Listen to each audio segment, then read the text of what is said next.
Okie dokie, internet friends. Hope everyone's doing well today. This is going to be a super quick video, part of the Explained series. Again, I'm Jason. Today I'm going to show you how I do mugs. So, these are simple. Well, let's see over here. I have a board of the mugs I threw the other day. I'm going to show you what I do with the feet and how I trim these, and then I will attach a handle and show you how I pull handles as well. So if you watched the previous video about how I threw the mugs, I dropped the well very, not leaving much of a floor on the pot, so I'm really not going to do a whole lot of trimming on this. I do like leaving a little bit of a lip and a little bit of a ledge, and actually with this light it's kind of slick. You can see it creates a nice little shadow. I like that, where it sort of looks like it's lifted up off the surface of the table. And then over here I have some pieces of clay that I've already rolled out and shaped into kind of like weird little tongue situations. I like doing different steps kind of all at once. That way I'm not going like trimming, handle, trimming, handle, trimming, handle. I like just trimming all the pots and then handling all the pots.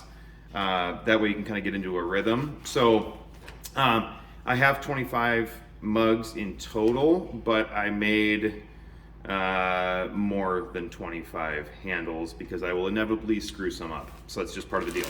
So these are off to the side, ready to go. And then again, for this video, I'm just gonna do it a little bit out of order how I would usually would, but I'm gonna show you the whole process. So first thing, dip and grip, get that mug on there. And again, these are slightly landscaped and wobbly, so I'm not gonna get too crazy.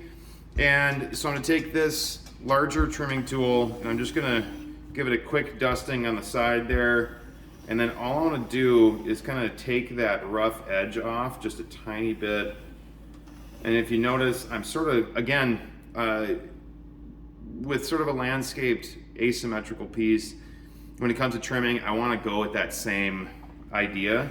And so I'm going to kind of just sporadically move the tool around to leave some sort of asymmetrical tool marks all over the place. I also like, and I don't know what purpose this really serves, but I also like using this sort of flexible plastic, I guess you could call it a rib tool, and just compressing the floor and kind of blending that line a little bit like that, okay?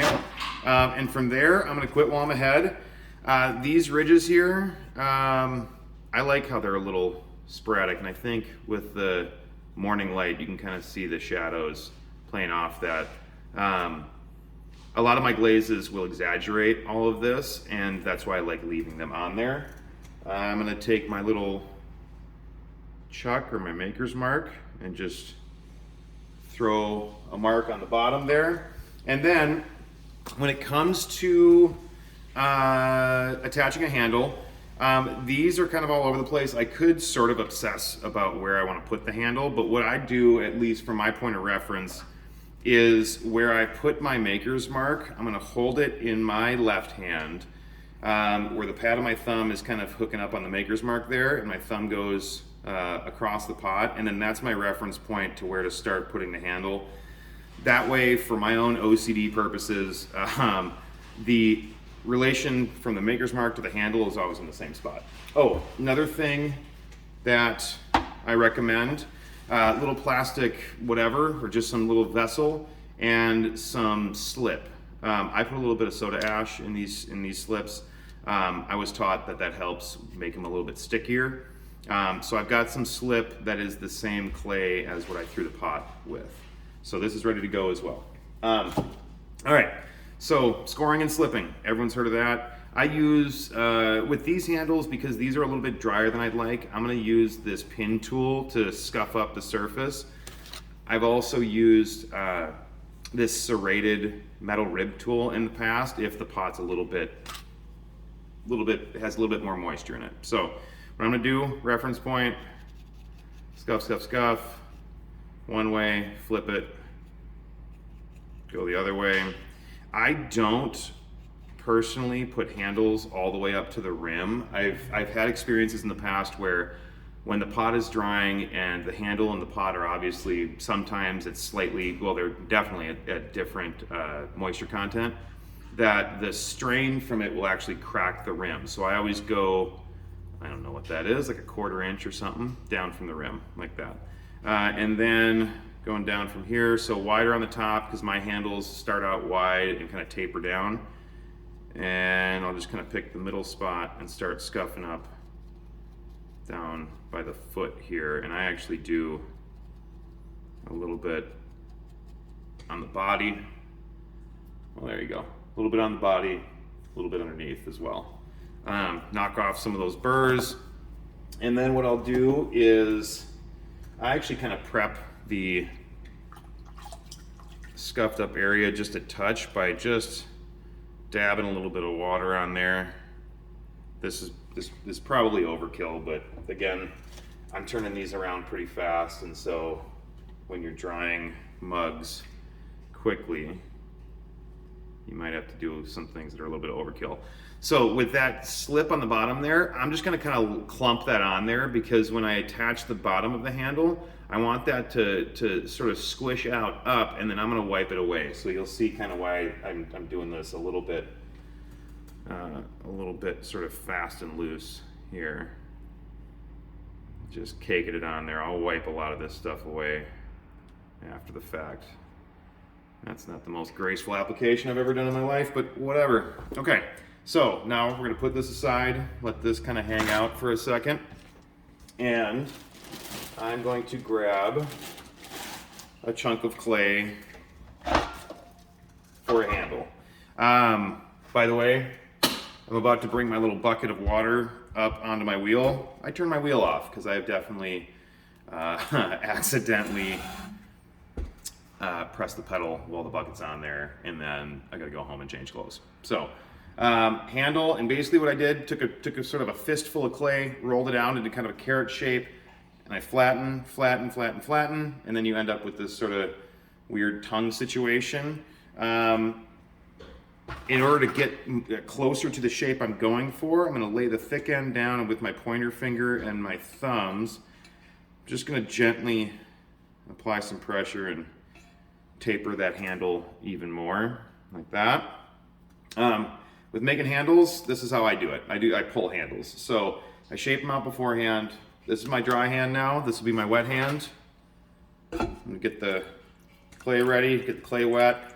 And then I'm gonna use the pocket of my wet hand to basically stretch the clay down. You can kind of see I'm moving my hand around a little bit. I'll also shift with my thumb and very gently kind of put a little bit of a groove there. I'll pinch off extra clay, because I've also noticed if you have a lot of weight just hanging out here, it'll start affecting the way your handle looks. I just want to get close to the shape I'm going for, and then I'm going to flip it, cut off the ugly chunk with this edge that I just cut off. I'm also going to scuff that up a little bit. And then now I'm going to do something that's kind of a detail, it's a preference. What I do is I'm going to flip this. And the reason I flip that is when I'm pulling handles, sometimes you'll see how this edge, let's do this. This edge is a little bit thinner than that edge. It's just from the shape of your hand as you're pulling the clay down. I'm gonna flip it because I want to try and even out the thickness of the edges and try and make that handle as symmetrical as I can. So now grabbing my mug, supporting the inside, and I'm just gonna smash it on there. I'm not too concerned with making this look refined just yet. I just want it to stick on there. And now I'm gonna use my finger, just kind of a rough wipe away of some of the excess slip on there, like that. A lot of these burrs and these little things, I could just kind of sit and obsess over them and try and get this thing to look exactly the way I want it to look, the connection that is. When the pot's bone dry, I take a sanding block and usually knock off some little parts afterwards anyway, so why fuss with it now? So, and now you can see as I attach that, this thing's just a giant hot mess. And so I'm gonna do more pulling. Again, with handles, I found that the less I pay attention and sort of kind of, I guess you would call like really obsess about how it looks, the worse they look. If I just go by feel, that usually turns out okay. So that's a decent, I'm okay with that. Now I'm gonna look at it from its profile and get a general sense of what I like. And then I can kind of pull down, adjust, and then with my thumb, make sure it's lined up and just smash it into the scored piece right there. When I did that, it folded some clay over. Sometimes I'll take the pin tool and just kind of clean some of that excess up. Now I'm gonna manually tweak this shape a little bit, but before I do that, this little sort of overflow of slip down there, I'm just gonna take my finger and gently wipe it across, and that'll kind of fill that in, and you can see it sort of like creates this nice transition. And then I'm just gonna eyeball how I want this to look. I'll also use my finger to sort of tweak the angles and the shapes until I like the way it looks. I'm not gonna try and get too OCD with this. Just like that, and there you go. So again, I've got some mitts. I can get at least 3 digits in there when it's green like this, after it's been fired and glazed and then fired again. This should shrink down. This is probably gonna be closer to like in a little espresso cup. It'll fit right underneath the little, whatever those, Keurig, there we go. Also not a sponsor, Keurig, what's up? I can't. So it'll be about 15% smaller.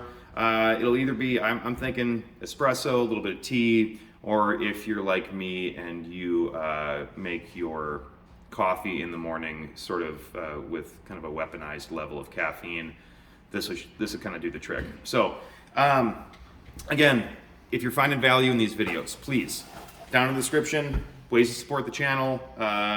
There's merch, like, subscribe, thumbs up, thumbs down, don't care. Actually, just let me know what you think of these videos. If you want me to tweak some stuff, you want me to show some different forms, I'm open to all of them.